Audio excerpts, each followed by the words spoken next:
it's not like try again.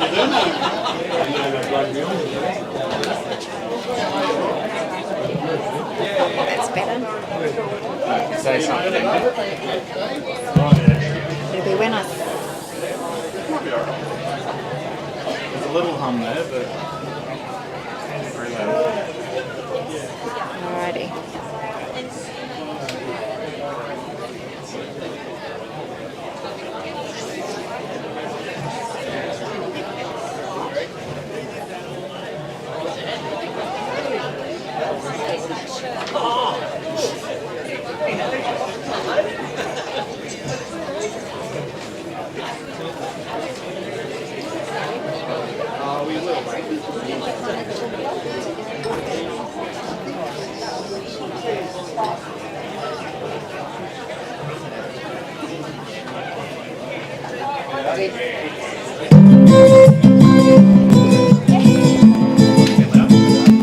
Does it need to go down? It'll be loud up here.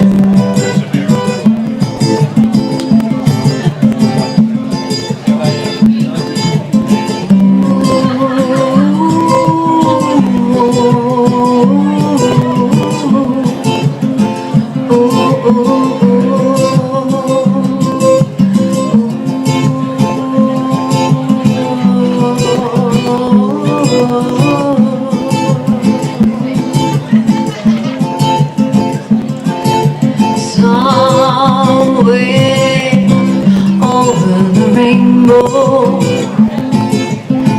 way up high,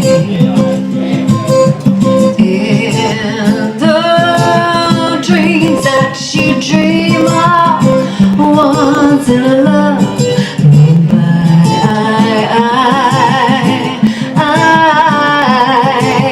somewhere over the rainbow, bluebirds fly. In the dream that you dream of, dreams really do come true. Oh, someday I'll wish upon a star, wake up where the clouds are far behind me, where trouble melts like lemon drops, far above the chimney tops. That's where you find me, oh, somewhere over the rainbow, bluebirds fly.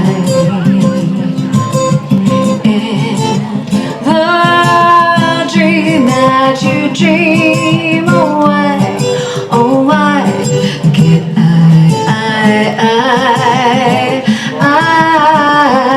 oh, somewhere over the rainbow, way up high, the dream that you dare to dream. Oh why, someday you'll wish upon a star, wake up where the chimney tops, and where you'll find me, lemon drops high above the chimney tops. That's where you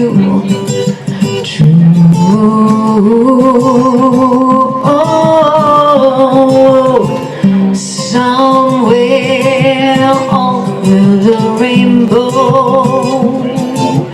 way up high,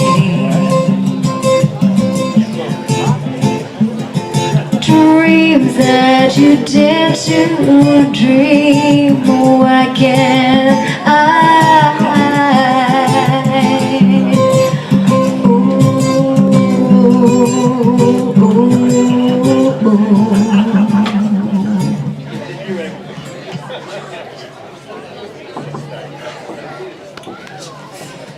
Stuff that up a bit. Lost my spot. Sounded beautiful.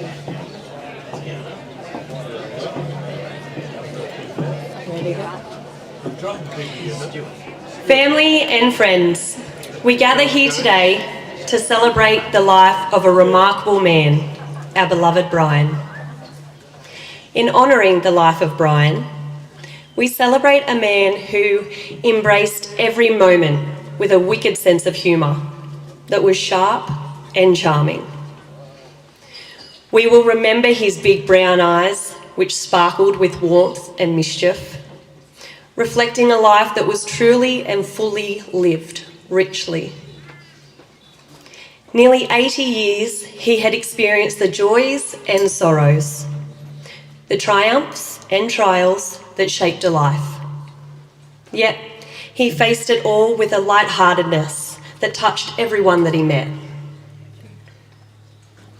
He was a man who touched the hearts of many, a man that never shied away from having a good conversation and usually left us grinning from ear to ear.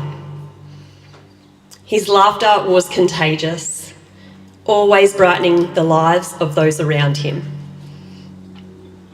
He was a man of many chapters, from his days on the footy field, where he helped the Comboyne Tigers win a premiership back in '64, to his passion for line dancing and boot scooting, tearing up the dance floor any chance he got. But he was so much more than his accomplishments. He was a pillar in the community. He was a loving father to Steve, Philip, Ruthie and Julian.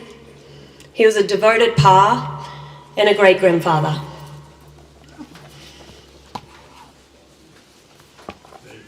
For me, one of the things that I will always remember about him is his love for his country music. And even though his voice may be silent now, his spirit will live on in all the songs that he loved. As Pa recently said, I just want everyone to get together and have a party on the hill. So today, let us all honour his wishes and celebrate his nearly 80 years on earth. Let us share in stories with laughter and tears as we remember the man who honestly meant so much to so many of us. We are now going to be joined by Sue and Steve and Louise, if you would like to come up. They are all going to share in a eulogy.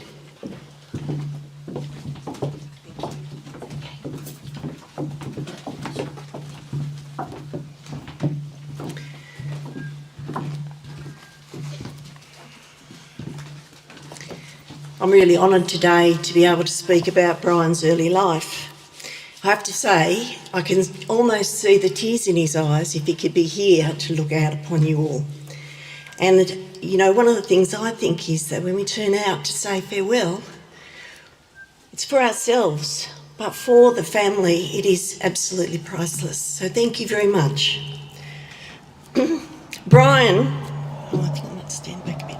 Brian was born on the 16th of March 1944 at 2:30am in the morning, and he was the 11th child of Theodore Thomas and Myra Mary Hurrell, née Lewis, coming after Max, Doug, Len, Barney, Isabella, Kathleen, Morris, Alan, Judy and Betty. My mother tells the story of Brian's birth. She and her sister Isabella were not aware that their mother was expecting a child. In those days, children, especially girls, were shielded from most matters relating to procreation. Indeed, they were not even allowed to watch a cow or any other animal giving birth. I wasn't either. Isabella and Kathleen slept in the bedroom, just here, and their parents were on the other side of the hall. So you can imagine their surprise when they were awoken in the middle of the night to the cries of a newborn. The rest of the family also only knew on that day that there was a baby in the house. The same thing had happened when Betty was born. Isabella was very special and important in Brian's childhood. She almost reared him on her own. At 14, she was responsible for both Betty and Brian. Betty was 2 years old. Isabella was soft and nurturing, Mum thinks it may have contributed to the way he developed. Isabella's great love and care for Brian and Betty characterised every day of her life. As children and teenagers, Brian and Betty were a team, and they remained close for all of Brian's life. He had many loves, horses. I should have said women first. He did like girls and women very much. Horses, music, dancing, and he had a million photos. He loved photos. Some of the dogs he had, he almost thought they were people. However, wherever trouble was, Brian wasn't very far away. Mum says he was a naughty child. Betty does too. His mother had a clothesline out the back here with poles about 20 metres apart, cross arms at each end. You all remember what they looked like. Grandma put a harness on Brian with a lead on it and just tied him to the clothesline so she'd know where he was. Brian and Betty caught rabbits. Betty thinks thousands of rabbits. There were a lot of rabbits on Comboyne in those days. They became expert at skinning them, and they would send them away once they were dry for sale. My earliest memory of Brian was when I was about 2 years old. Brian was about 14 at the time. For some reason that still remains a mystery to me, I'd been left with my two most responsible uncles, Brian and Larry, while they were fencing way over the back. And I've never forgotten it. I remember that day so clearly. At that time, of course, Myra and Theo lived in this house. The veranda was closed in, and the boys who still lived at home had their beds out here. I thought it was very exotic, and I thought the house was huge. I look at the kitchen now and wonder how my grandmother managed to feed her large and extended family, but she did. At the table, Brian had his own special chair and his own special place, exclusive for him and out of bounds for everyone else. This caused some heated moments that even extended to my generation. Guess who always won? Now, if anyone has a need for a home for that stool, I've got it. So if it's still around and nobody wants it, don't throw it away. At my parents' first home, Dad built a retaining wall with wrought iron trim. It was very stylish. And Brian thought it was a great place to hitch his famous creamy horse. The horse took fright and pulled the iron off. He was worried that Les, my dad, would be angry and would beat him up. And those of you who know my dad would say that would be a most unusual occurrence. There are many stories of that creamy horse and other horses, and I'm sure many will be related over a glass or two this afternoon. I think someone should write them down before they're forgotten. Some horse stories have been told to me. One day out the back of the farm, Theo and Betty were walking behind Brian, who was doing loops around them on the horse. He was going up and back past. When he was going down the hill, the horse's legs just skidded out in front of it, and Brian skidded right over the horse's head. He got up and kicked the horse. It didn't move. He shouted out, "Dad, it won't get up." Theo came over and said, "He's dead." Brian never gave up. Another time, the horse fell into a drain and fell on him, pinning his leg and putting a gash on it. Larry carried him home, saying, "Stop screaming, Mum will think you're half dead." Brian participated in Pony Club and competed in gymkhanas. He went to events and he even was presented to the Governor-General in Wauchope. He was the only child in the family who got to do that kind of stuff. He had the best saddle, the best helmet, the best horse, the best clothes. We used to call him the Prince. When he was about 14, Grandma started to rub some kind of concoction into his hair every single day to keep his beautiful dark curls. You probably all know how well that worked. In about 1959, Theo and Myra moved to the house at the top of the hill, and Larry and Jan took over the home farm.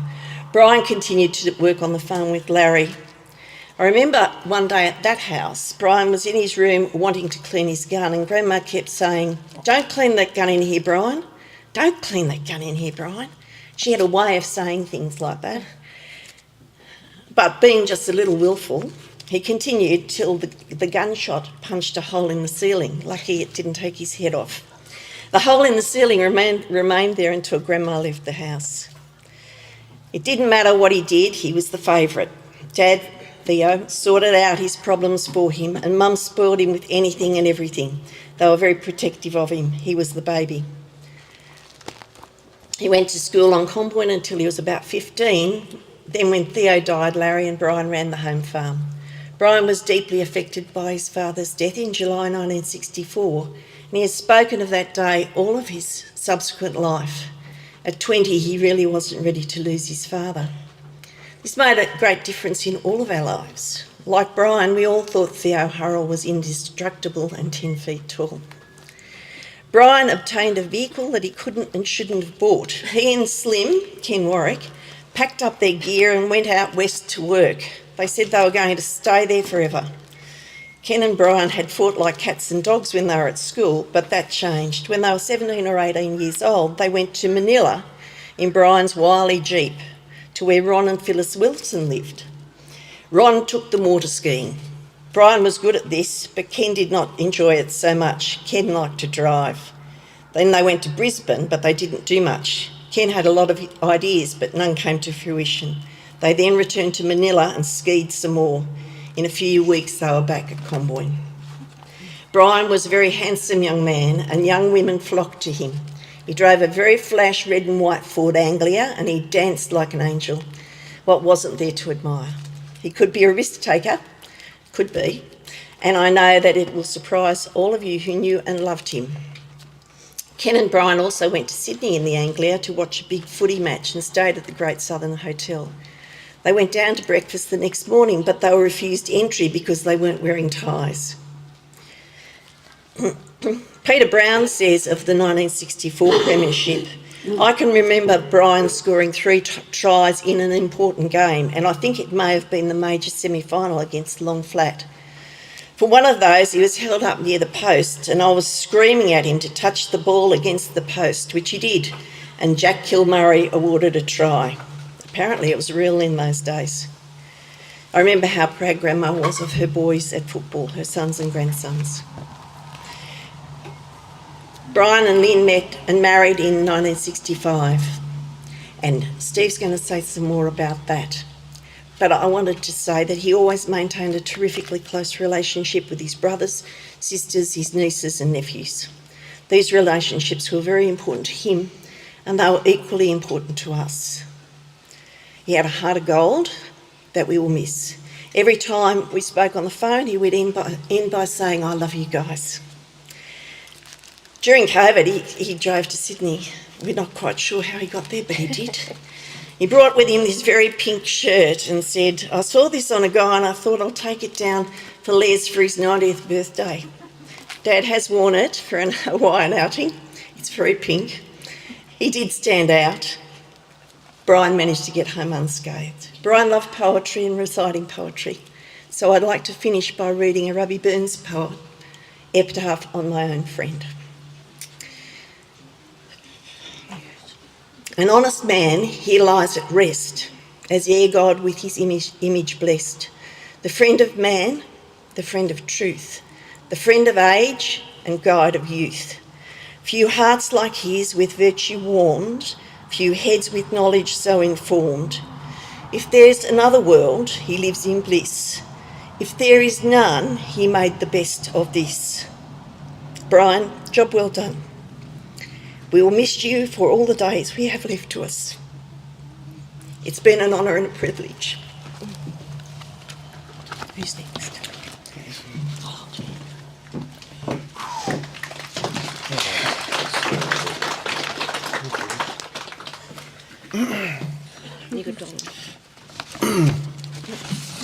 Hi everyone. Look at this. The old man had liked this party. I've got a few things I want to say. Right at this moment, I don't think I'm up to it. So I'm going to hand it over to Lou. Thanks everyone for coming. Unbelievable. Thank you all.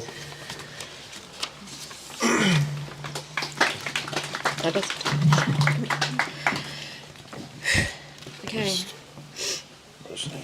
I'll just go that side. don't trip. Both legs will be neat. Good morning, everyone. For those of you who don't know me, I'm Steve, Brian's eldest son. On behalf of my entire family, I want to express our deepest gratitude for you all coming here today. Brian's passing leaves a huge void in our lives, but seeing so many faces who knew and loved him is a true comfort. It's especially meaningful to be gathered here in the very house where Dad first entered the world almost 80 years ago. As mentioned already, I'm Steve, Brian's eldest son. Phil, my younger brother, was born in 68. Sister Ruthie came along in 69, and Julian, the youngest brother, came along in 73. Mum and Dad purchased the farm at Black Creek in 1970. Growing up, Brian was always working. He had various jobs that I can remember, such as the pole yard, Gibson's, the mill which he went into partnership some years down the track, and of course he was always milking them cows. He was always working on that farm. Brian had plenty of interests over the years, but the ones we know were his favourite were line dancing, poetry, music, hats, table tennis, and women. Some of my earliest memories were when we would round the cattle up. Brian would walk out the door and whistle, "Come on, Skip." Skip was the old dog, and off we'd go. From when I was 5 or 6 years old, instilled in me from my old man was his incredible work ethic. I remember the old man waking me up early in the morning and he'd say, "Go get your boots on, we're going to milk them cows." Or "We're going to pick up rock," or he'd have me steering that tractor before I could even touch the pedals. Another time when I was very young, I remember walking behind him in a paddock. I was placing my footsteps in his, and I was thinking I wanted to walk in his footsteps one day and be just like my old man. Over the years, some of the things he did and got up to were questionable, but harmless. Overall, he loved his family unconditionally, and you can't ask for more than that of a dad. His humour and love.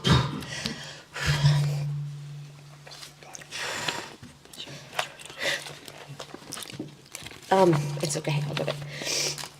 The poetry was there almost right to the end. 6 months ago, Brian called us up. It was Lou and I sitting out the back having a few drinks. It was about 6:30 at night. Somehow we got talking about the man from Snowy River, and he started reciting the poem. He remembered it all, right to the end. We were stunned. Okay, something you may not know about Brian, but I'm sure you will all find very amusing. He had a mouth guard, and he'd take it everywhere, because he was always up for a fight, and so wherever he went, so did that mouth guard. In saying that, to our knowledge, he'd never been in an actual fight.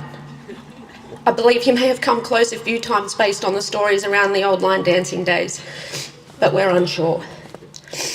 Between me, Ruth and Jules, we were able to give Brian 7 beautiful grandkids, who then gave him 9 beautiful great-grandkids. Brian would, can I have a tissue? Yep. Would always be asking about all the kids. He'd remember all their names and birthdays. And we all know how much all those kids loved him too. In the last few days of his life, Brian told Paige his favourite colour was yellow. So her and a lot of people have turned out in their yellow today. And just on that, this is not in here, you may all notice Steve's shirt. It didn't look like that this morning. As we've come up the hill, and Paige is my witness, she was with us, there was no yellow on that shirt at all. So I don't know what happened there, but I think that's Brian. Looking out here today, it is clear Brian touched many lives. It shows the respect and admiration he gained over his lifetime. In conclusion, we would like to thank all those who have sent messages, made phone calls and shared memories of how he touched so many lives. I'd like to make a special mention to Garden Village and particularly the palliative care unit in Warhope. You were all so amazing. You took care of him, so caring and considerate. They even let Brian build a veggie garden in the nursing home. Today, thinking back, I was a little kid who just admired his dad. I wanted nothing more than to walk in his footsteps one day. So today, Brian, I'm standing here in your boots, working hard, like you taught me, and loving my family.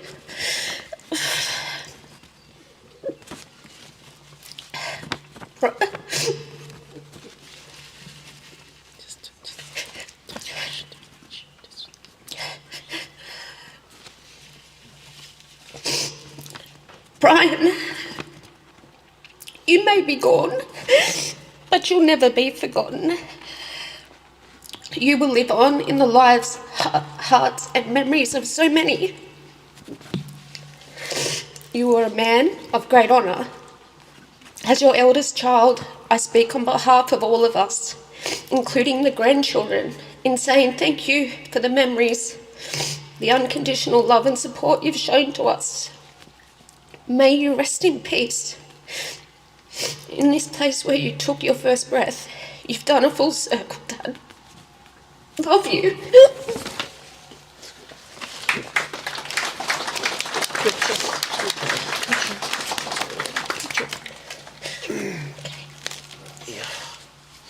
I try not to trip over.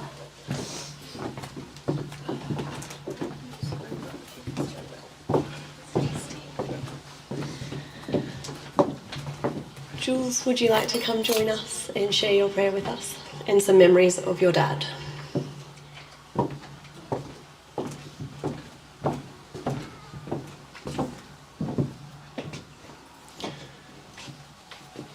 Hi everyone, I'm Julian, the youngest son, just like Dad. Thanks for being here today. To see so many people here that knew Dad as a reflection of how he touched people.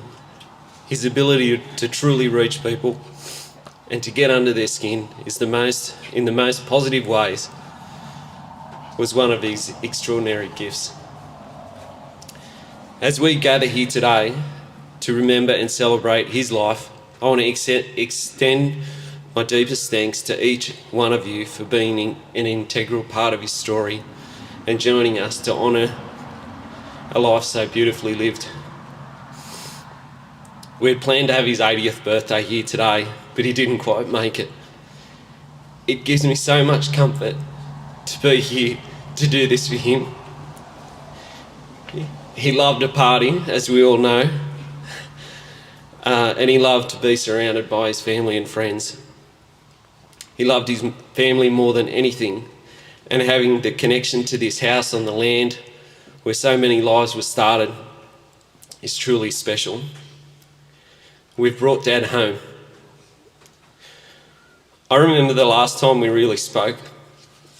He still had his sense of humour. We sat and talked and read one of his favourite poems together. When I had to leave, I remember him looking at me, tears streaming down my face. There was this expression in his eyes, almost as if he was asking, "What are you crying about?" I'll always remember this. He loved his poetry. The poem we read that day is called Looking Back. He knew it word for word, but I'm going to have to read it. He was droving when I knew him. He'd been down the Murray track, on a stock route dry and barren, and he was happy to be back. He was gaunt and hungry looking, and his skin was burny black. His horses were as skinny as a swag across his pack. A long-sleeved, itch-switch flannel shirt made his form look long and lean. His moleskin pants were wrinkled and they weren't exactly clean. He wore an old 10-gallon hat with a kangaroo hide top that had not knocked up quite some mileage since it left old Aram's shop. The laced-up homemade leggings sat low upon his heel, and his 5-inch Chandler gooseneck spurs were made of the best spring steel. He had a short-tailed heeler that he picked up on the trip, but the pride of his possessions was an 8-foot Scoby whip. For a night we shared a campfire and talked the short night through. He told of places where he'd been and drovers that he knew. He refilled his battered quart pot as he squatted down. He said he wouldn't swap this life for any job in town.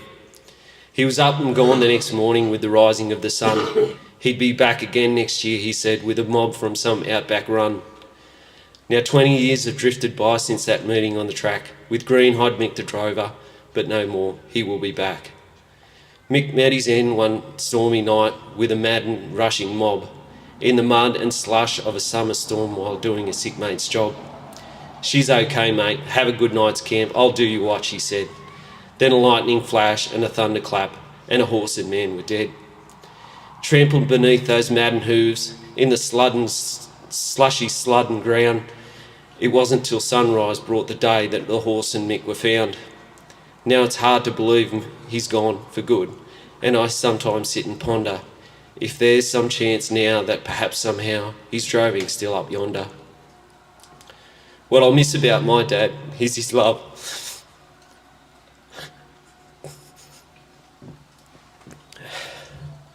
I'll miss him not being there for the big things in life. I'll miss his laugh and how he just made everyone feel good. I'm grateful that you saw how it all turned out. He did enough. Thanks.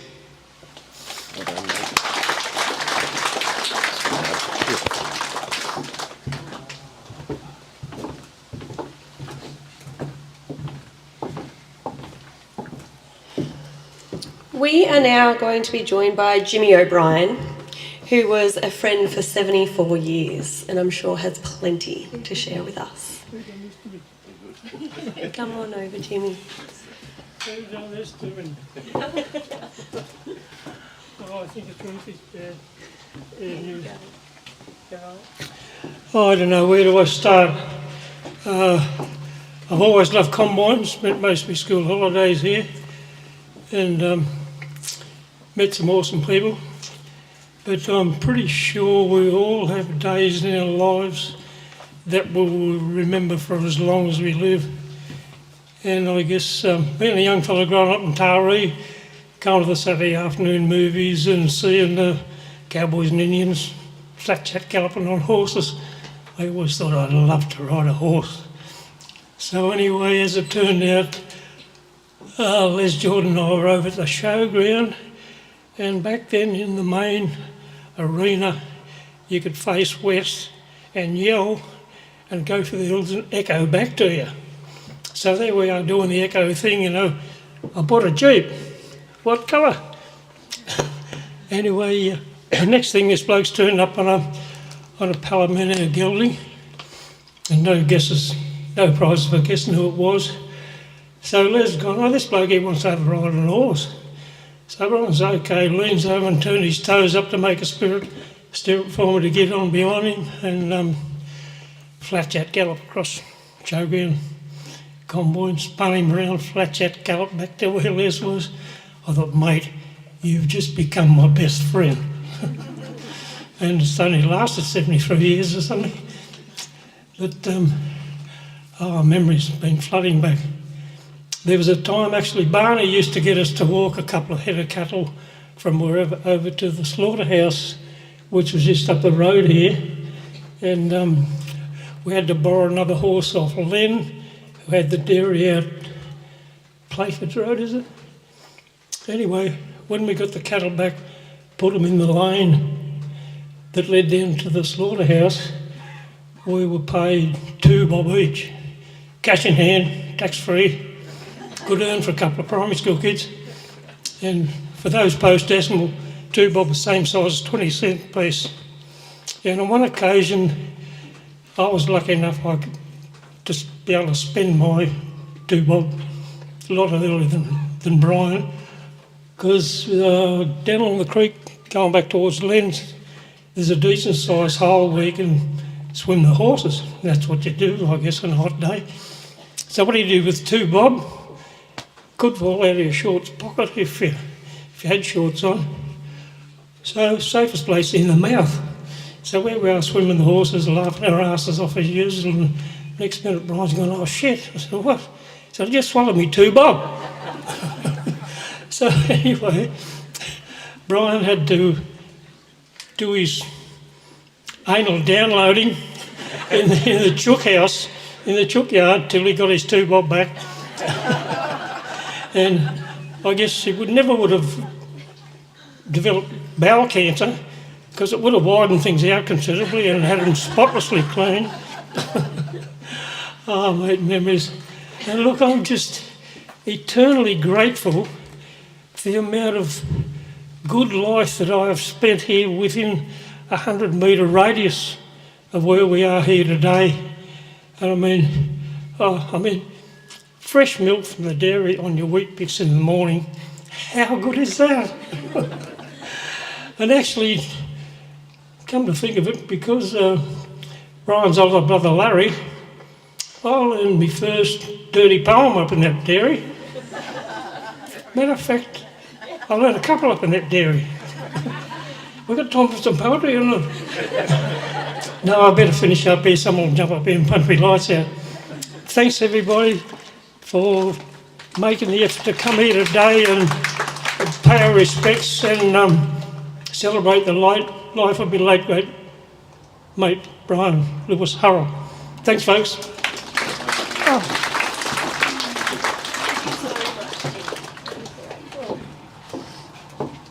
You made me do that.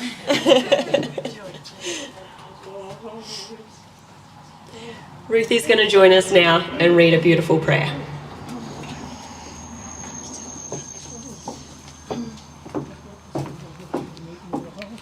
Wow. You can shed tears that he's gone, or you can smile because he lived. You can close your eyes and pray that he will come back, or you can open your eyes and see all that he has left. You can be empty because you can't see him, or you can be full of love that you shared. You can turn your back on tomorrow and live yesterday, or you can be happy for tomorrow because of yesterday. You can remember him and only that he is gone, or you can cherish his memory and let it live on. You can cry and close your mind, be empty and turn back, or you can do what he would want, smile, open your eyes, love and dance on. Thank you everyone for coming today. Love you, Dad.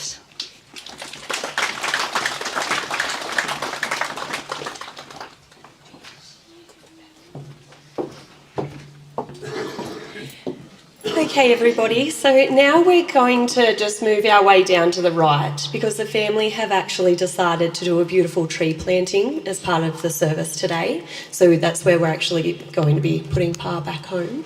So if you would all like to make your way down there, and we're just going to all take it in turns and just place a shovel of dirt in with Pa. Thank you.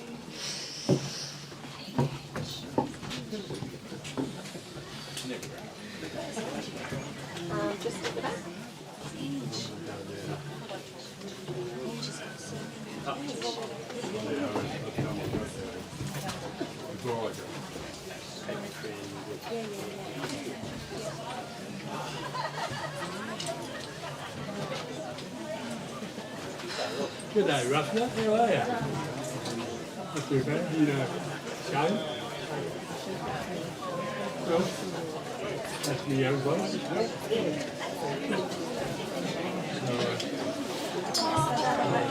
No, he's making me cry when I say sorry. So you're starting to get good one.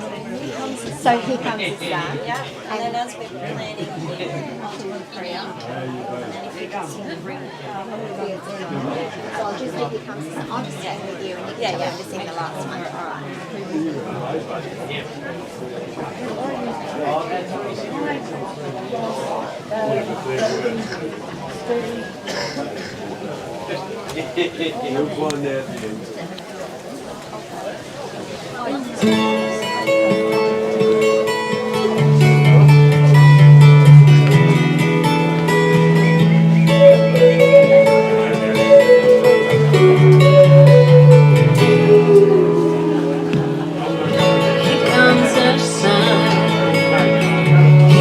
The sun, and I say it's alright.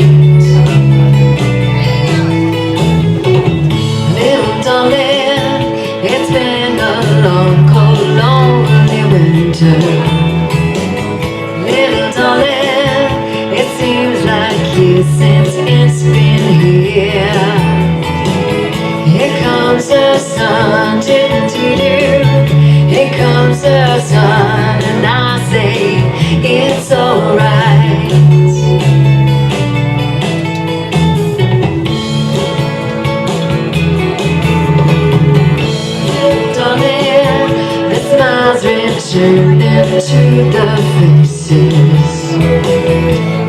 darling, it feels like years since it's been here.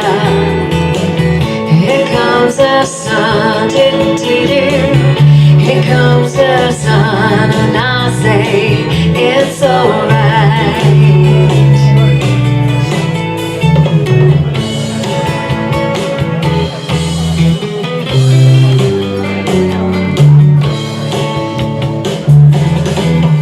Sun, sun, sun, here we come. Sun, sun, sun, here we come. Sun, sun, sun, here we come. Sun, sun, sun, here we come. Sun, sun, sun, here we come.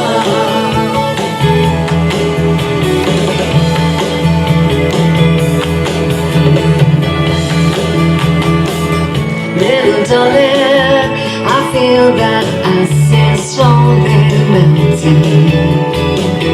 Little darling, it seems like years since it's been clear. Here comes the sun, here comes the sun, and I say it's alright. Here comes the sun, here comes the sun, and I say it's alright. It's alright.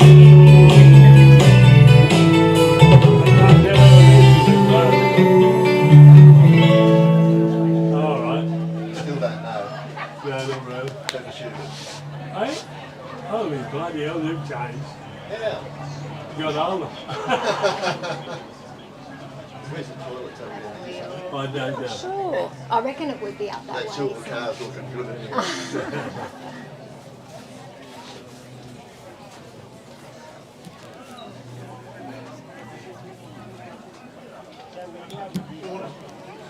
I know who that one is. All right. You know. What? I'm getting there, mate. You getting there? Well, that's all I've done. Yeah. You're not as bad as me though, I got a bloody walking stick. Yeah.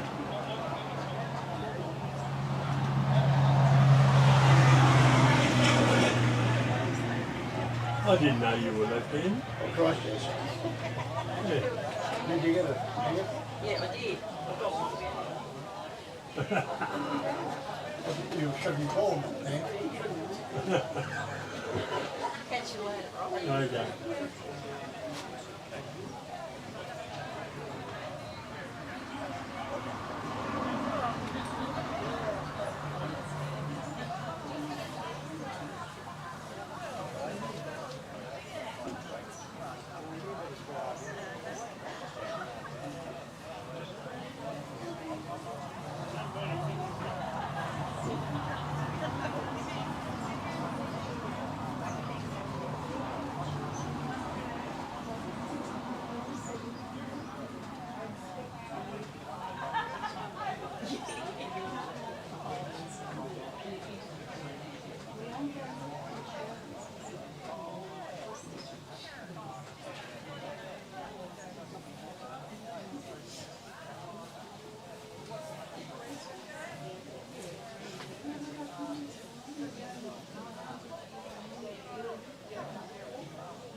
Good crowd, Rob.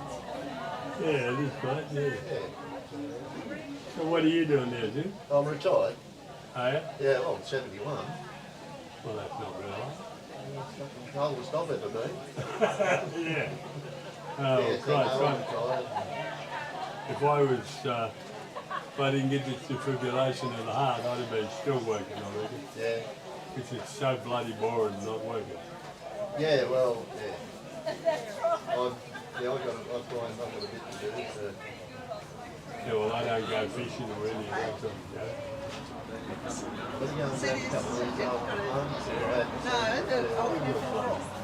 Shades there, but. Yeah, I'm going to play. Have it? Yeah. No, it's not good. No.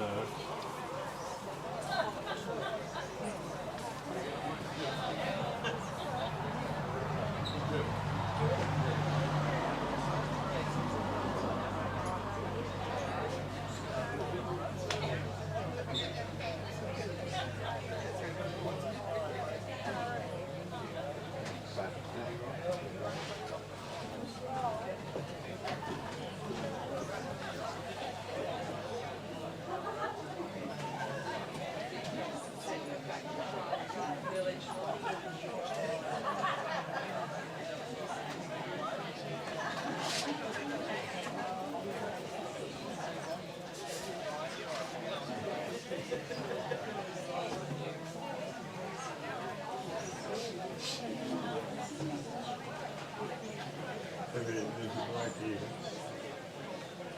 No, he's a bit. No, he's not, is he? He's really. I bet he's not. Weak one.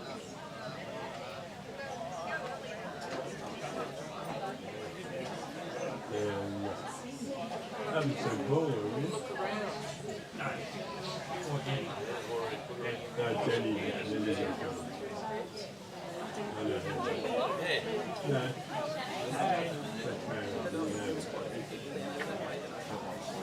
Yeah. That's what, yeah, and then get Jimmy, John Hurrell. Jimmy O'Brien. How are you? I'm good now. I saw him just recently. Lord. What, just out? Oh, lovely, isn't it? Yeah, Wednesday, yeah. Went out for lunch. Yeah, which was lovely, yeah. Oh, that's Johnny. Oh, the farmers, yeah. It is a bit expensive, isn't it? Yeah, that's it. But, you know, it's nice. You guys had beautiful view here. You've got the best seat in the house, right? I had to get out. He had to get out of the sun. Oh, did he? Yeah. Soft sea. These are pictures. Yes. Have you had a look? Yeah. Oh, is that Myra Hurrell? Yeah. Jimmy O'Brien. Johnny. Hello. You was going there, Jim. Robert, yeah, Robert Hurrell. Lovely pictures, aren't they? Yeah, it's, You know me, you've been there, you used to get up there and play and then for this it. one And here. Barney's son. That's nice. Oh, you're Barney's son, Robbie. Yeah. Oh, shit. Mate, you would want to know. I've got to tell you, talk about my life has been just an endless chain of coincidences. Remember Ross Jelly? Lovely pictures. Okay. Yeah. This is all back in the 1980s. Oh, okay, yeah, Sawmill out yeah. You Wow. see Powell? And did you know his good names? When my oldest boy was 6 years old, I'll catch his after. good to catch it, don't you? Yeah? Yeah, so anyway. already put two in the yard, so one for dad and one for myself. Oh, that's So we went over to the casino, they call it And this dog is the sale. old family home, is They it? bring all the old vintage horses and the dog and I farm up. remember it as a kid, I thought it was all bigger. Yeah. But then, same as the stories they just told. They thought it was big. Yeah. How big we just did. So we've been on him and bought him. Never mind know who was selling him. Ross Jelly. You know Ross Jelly's passed away, don't you? Oh, what a shame. Because maybe he was just the smartest pony. Honestly, you teach him something 3 times, tell him he's good boy, have it forever. And he was the communicator with the horses that I had. Yeah. Just the value. And actually, we had a phobia about water. And I ran into Ross one time and I said, "Look, this is my water." He said, "Oh, mate, I'll tell you why." He said, "We're out there mustering cattle. Crossing the creek, it was a real sandy boggy." Yeah. And he pretty much as far as he got, he said he got stuck. So we had to try and sneak him out from the tractor. He said that's why he doesn't like water. We used to go down to Oxford Beach on the Fleet Coast and right along the beach and swim the horses in the surf. And like once he hit the boggy sand, he just started falling apart, quivering. Yeah. So I got to try and leave him. And of course, we're their security, so he's trying to jump all over me. Next time I saw Ross, there was something to do with wheelbarrow show me. I said, "Let's come on board," and that's when he told me his story was really getting involved in the tree. You know Rossi was my cousin. Rossi Jellings was my cousin. Because I remember you used to tour up to Brian Ross on whatever horse you were on, and Brian and I would tour up on the Freeman horse. Yeah. And I remember one time, when we were coming up over the hill at the back, we were travelling pretty pace, and you start losing it. I might just make a bit of a joke about that. No, I'm getting your steps up there. We've come on back up, hasn't he? Hang on, Rob. I don't know if it should come off or whether it's... All right, ooh, that one's not on. Is that on? Now it is. Okay, everybody, I hope you can hear me down there. I know you're definitely getting your exercise and your steps up today. Sorry for the backwards and forwards. But if you could all please make your way back up here for us. And we're just going to finish off the service. Thank you.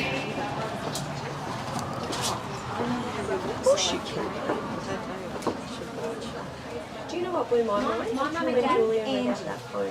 And he said that such a beautiful phone, but how? Oh, yeah.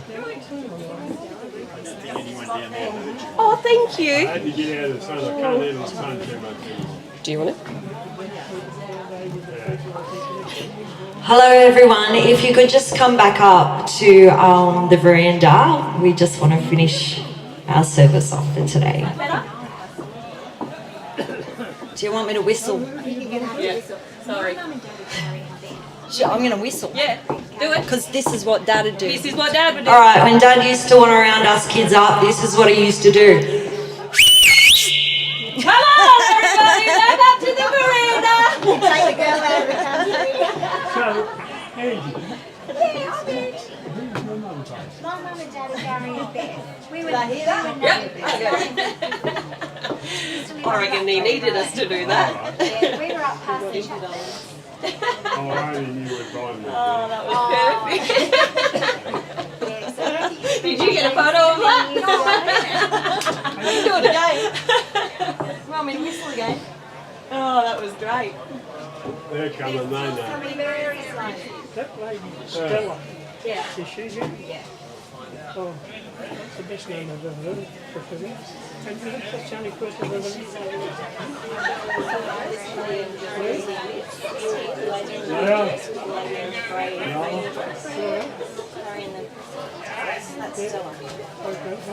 I'm not far off being like you know. Continue sharing stories. Geez, your dad looks like Old age catches up with us all. But the women seem to hang on a lot longer. Yeah, if you want to just find something else. Yeah, something appropriate. Green grass. I don't have that one. Yeah, they'll find something. I thought this is going to go one of two ways. I'm really going to embarrass myself or I'm going to nail it. I'm glad I nailed it. If it had fallen over, I couldn't help you. You would have laughed. No, I wouldn't.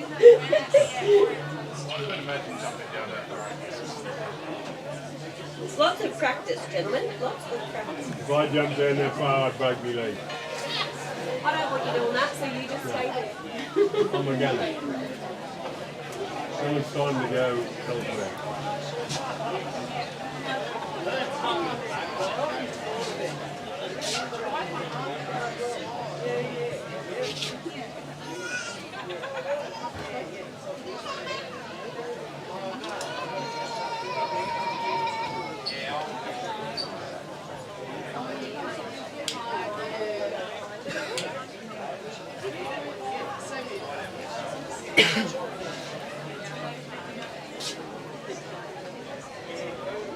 You haven't looked in there yet? Alright.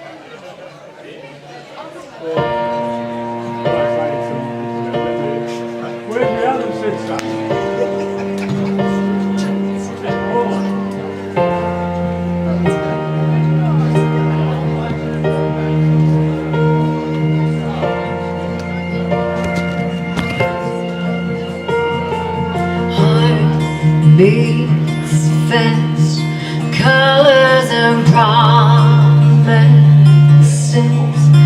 How to be brave?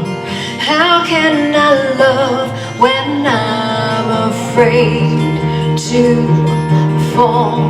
But watching you stand alone, all of my doubt suddenly goes away somehow.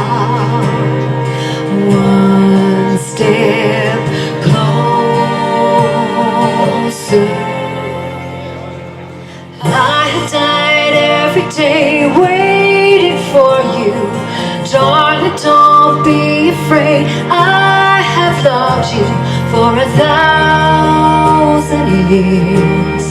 I'll love you for 1,000 more.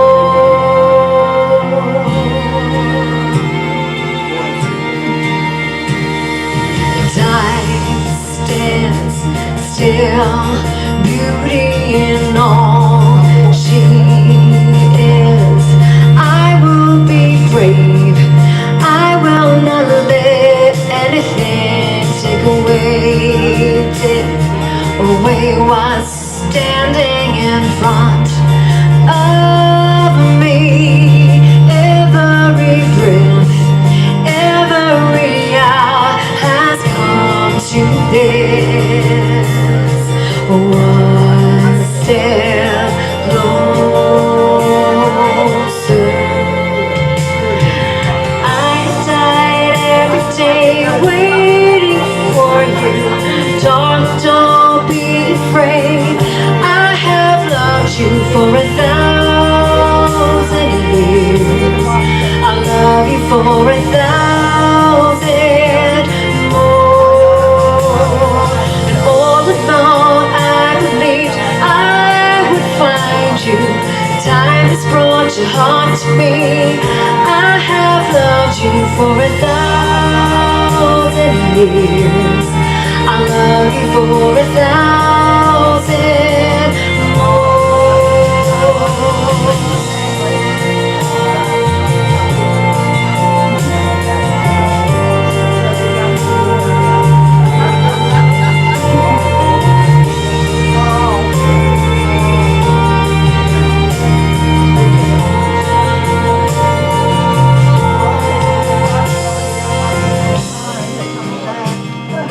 One step closer.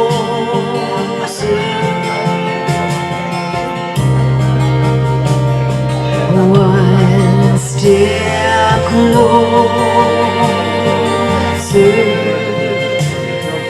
I have died every day waiting for you. Darling, don't be afraid. I have loved you for 1,000 years. I'll love you for 1,000 more. All along I believed I would find you. Time has brought your heart to me. I have loved you for 1,000 years. I love you for 1,000 more. One step closer.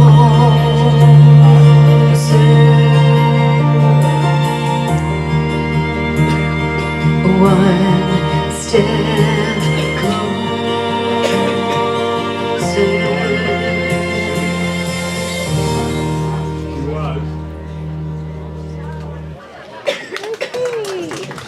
Thank you.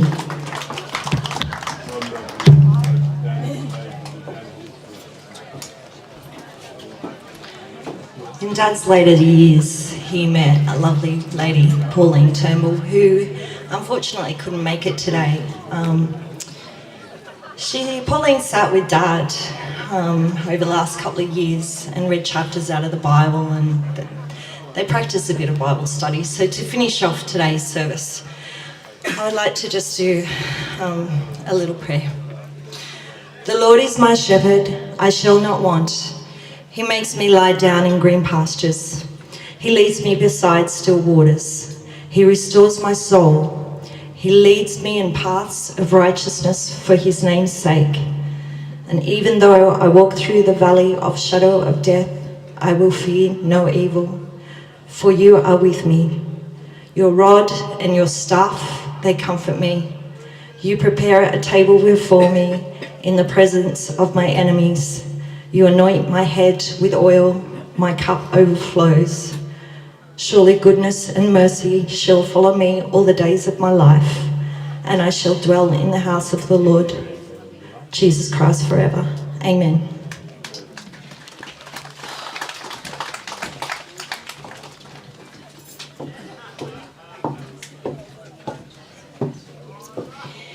Thank you so much for being here today, for being part of this celebration, and for being here to welcome Pa home.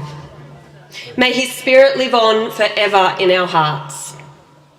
As we have come together today to celebrate the life of Brian, we have shared in tears and laughter, memories and stories. And we honour a man who lived life to the fullest. Brian's journey has come full circle as we bring him back to his first home in Comboyne, where it all began. Here, surrounded by the beauty of nature, he has found his final resting place. As we say goodbye, let us carry forward the lessons that Brian has taught us: to love fiercely, to laugh often, and to live each day with purpose and gratitude. Though he may not be with us physically in body, his spirit is in each and every one of us. It's a testament to a life well lived. Rest in peace, Pa. You'll be forever missed, but never forgotten. Thank you so much to each and every one of you that has taken time out of your busy lives to be here this afternoon. The family want to sincerely thank you. So we're actually going to be having some photos taken now with the family. So the descendants of Myra and Theo Hurrell, if you could please just gather. I think we're going to find a nice shady spot under a tree and we'll get those photos. Everyone else, why don't you take that opportunity to have a walk through this beautiful museum and just walk through the house that he lived in. As mentioned earlier, there is a table around the back where you can leave a donation if you wish, because that's how they keep this beautiful home. So all donations are appreciated. And then, of course, the refreshments and the story sharing will continue on this afternoon. You've all been invited down to the Comboyne Ex-Servicemen's Club, so it's from 1:30 onwards. Thank you so much.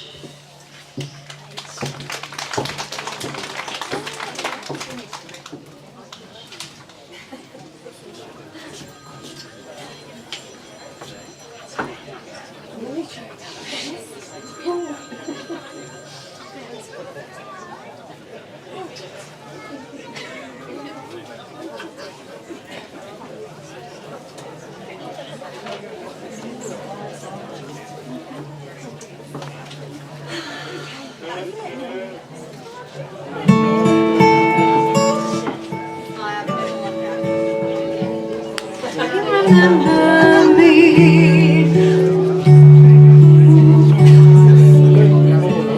Try that again.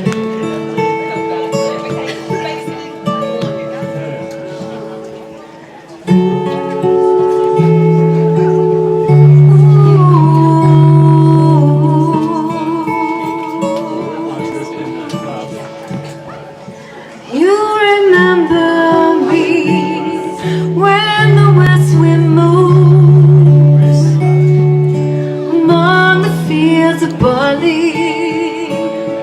You could tell the sun in his jealous sky when we walked in fields of gold. So she took her love for to gaze a while among the fields of barley. In his arms she fell as her hair came down among the fields of gold. Will you stay with me? Will you be my love?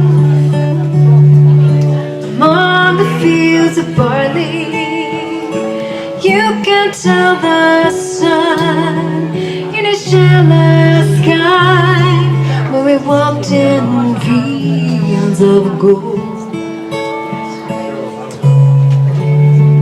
I never made promises lightly, and there have been some that I've broken, but I swear in the days still left, we'll walk in the fields of gold. We'll walk in the fields of gold.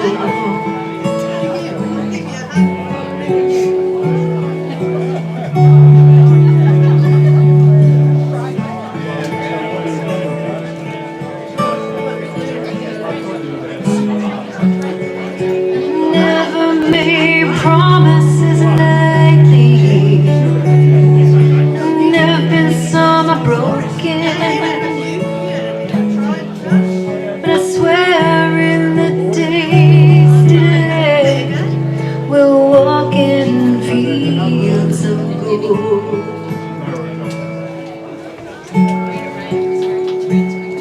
The west wind moves among the fields of barley.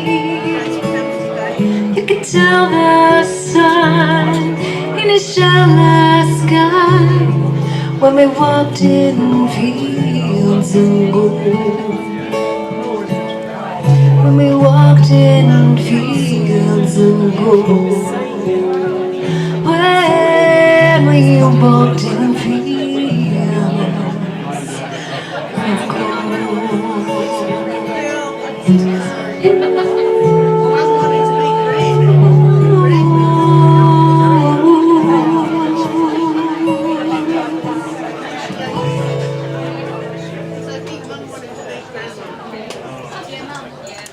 Thank you, Steph. Yeah,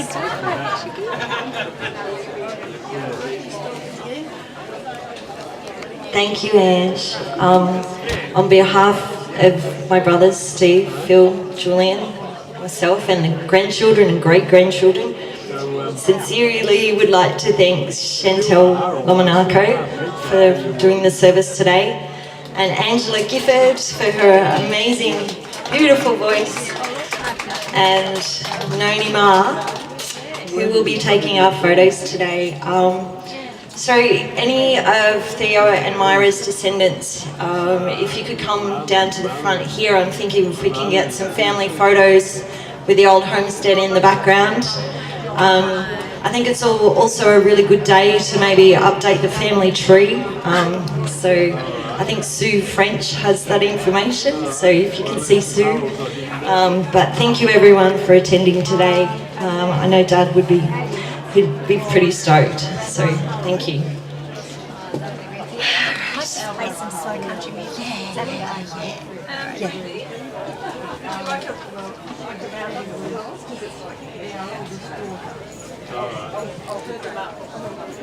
And only my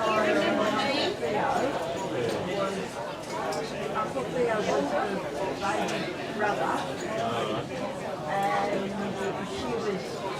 she and Auntie Mary were they went over to crocodiles up there. And that's got to be dead. I met the husband over there. Years ago at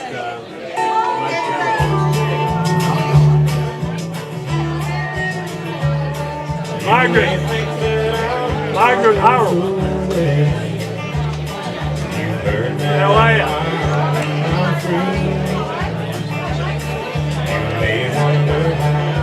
I can promise you now,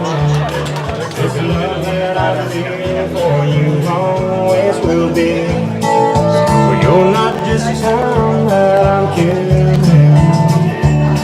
I'm no longer one of those guys that sure as I live, this love that I give is gonna be yours until the day that I die. Oh baby, I'm gonna love you forever, forever and ever, amen.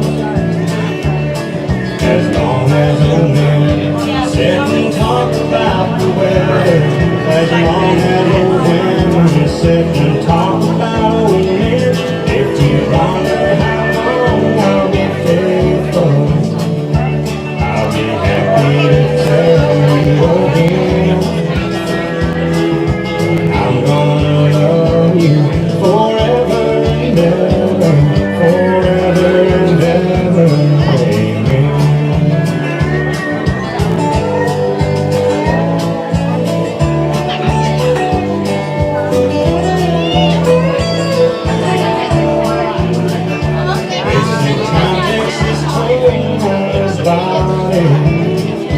Makes the young girl's brown hair turn gray. Honey, I don't care. How are you? If it all works out, I love you anyway. They say time plays tricks on them. Always do it. Make people forget things they do.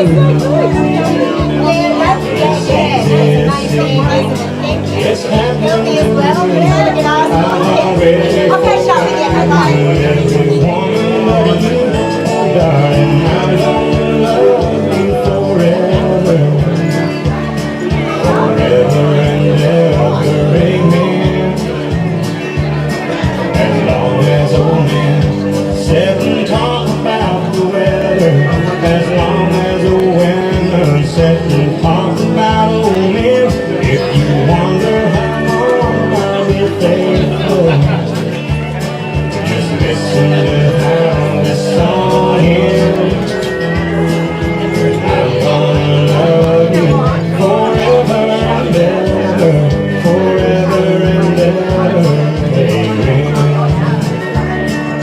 I'm gonna love you forever and ever, forever and ever, forever and ever, forever and ever, amen.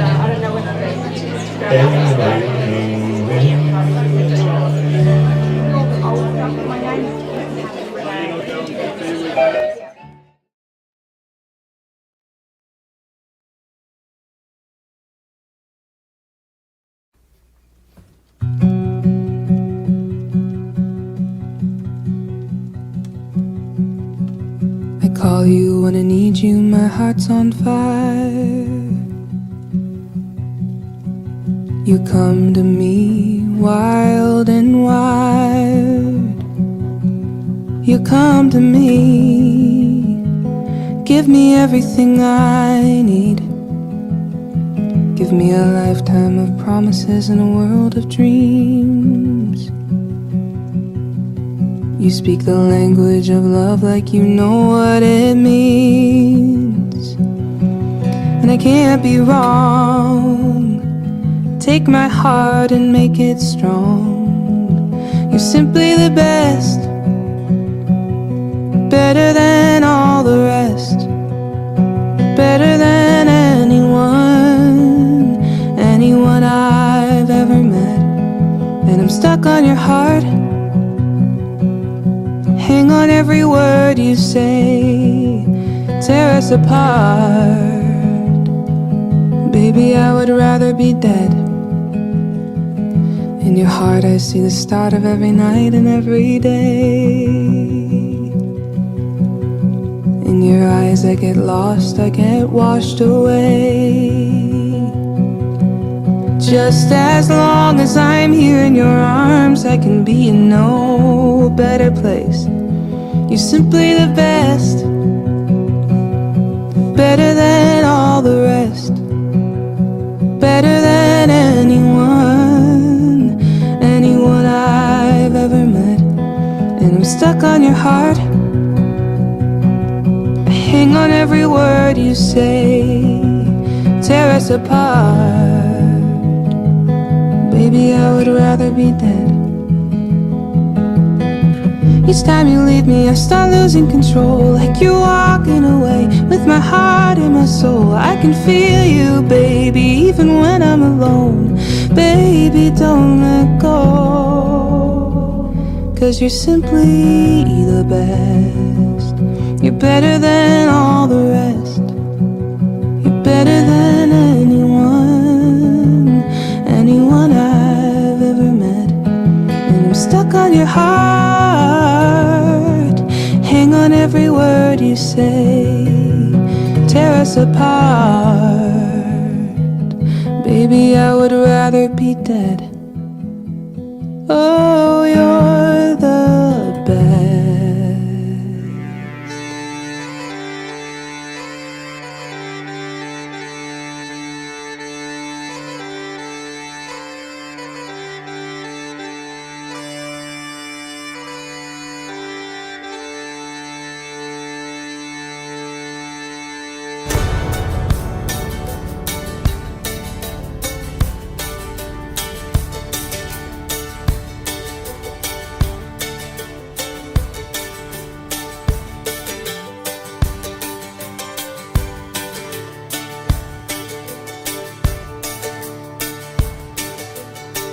Well, my name's John Lee Pettimore, same as my daddy and his daddy before. You hardly ever saw Granddaddy down here.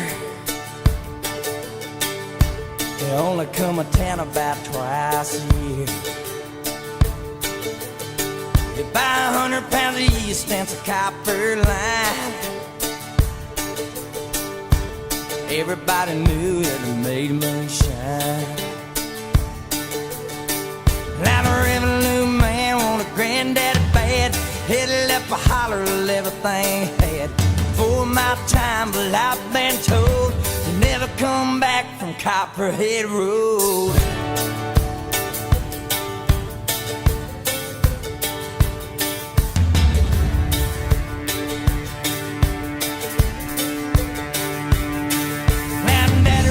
Whiskey in a big black Dodge, bought it at an auction at the Mason's Lodge. Johnson County Sheriff painted on the side, just shot a coat of primer then looked inside. Well, him and my uncle tore that engine down. I still remember that rumbling sound. And then the sheriff came around in the middle of the night, heard mama crying that something wasn't right. He's headed down to Knoxville with a weekly load. You can smell the whiskey burning down Copperhead Road.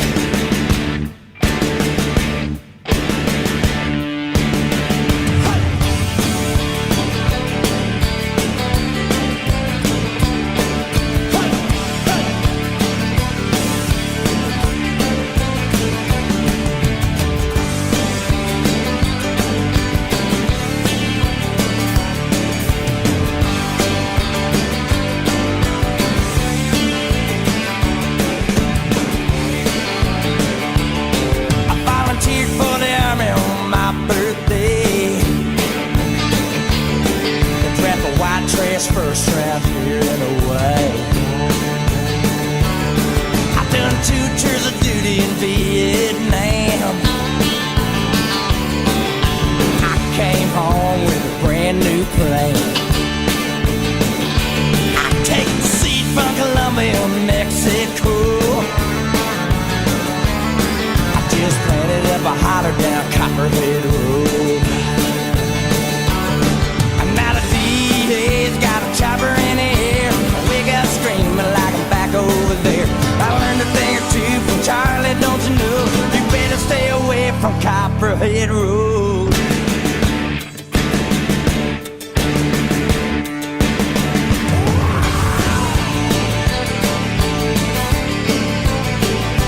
Copperhead Road.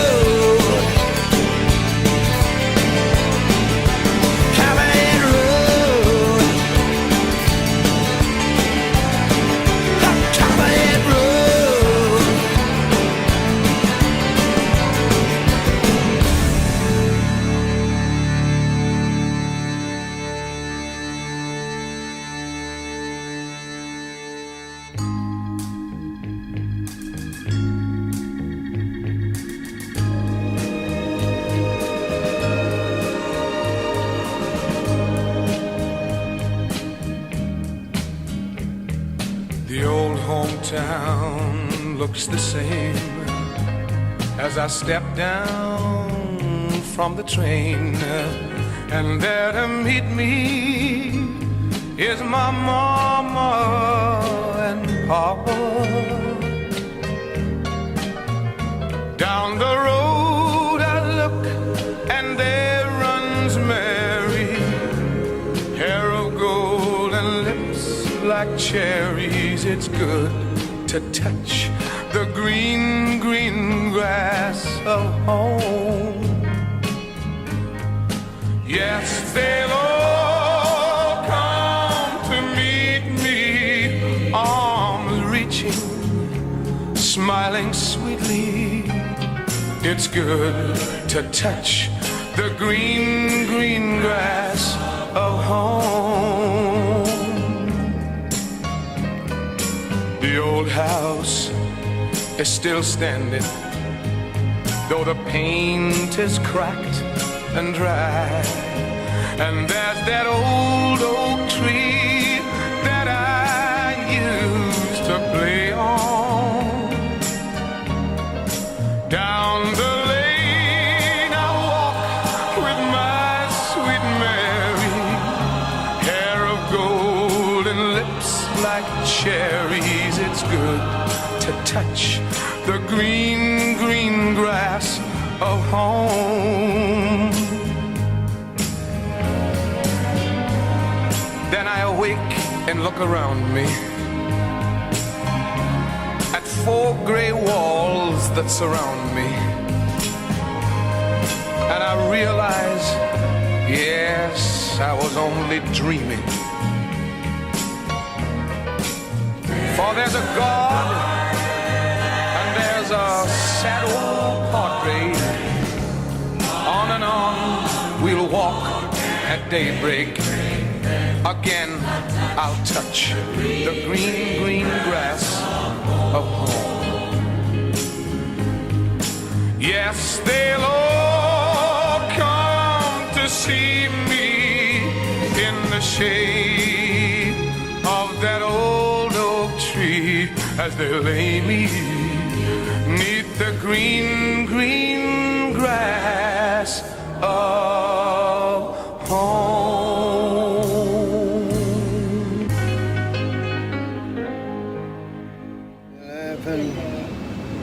When you're laughing, the sun comes shining through.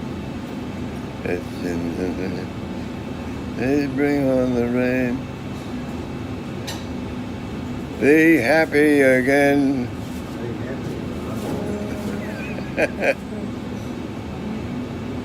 Young fellow just coming in.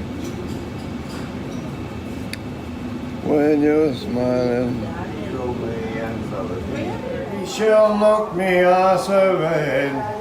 And when I woke up in me hospital bed, never knew there was worse things than dying.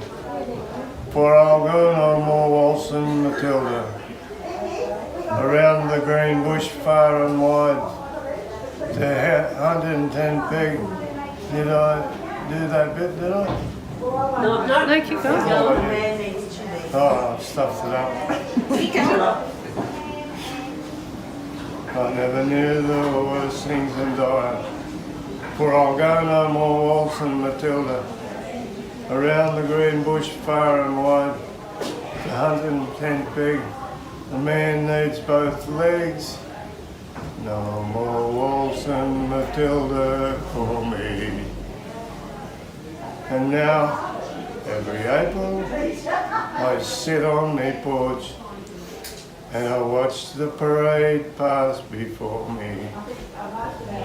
All the legless, the armless, the blind, the insane, all those proud old wounded heroes of Hurrell.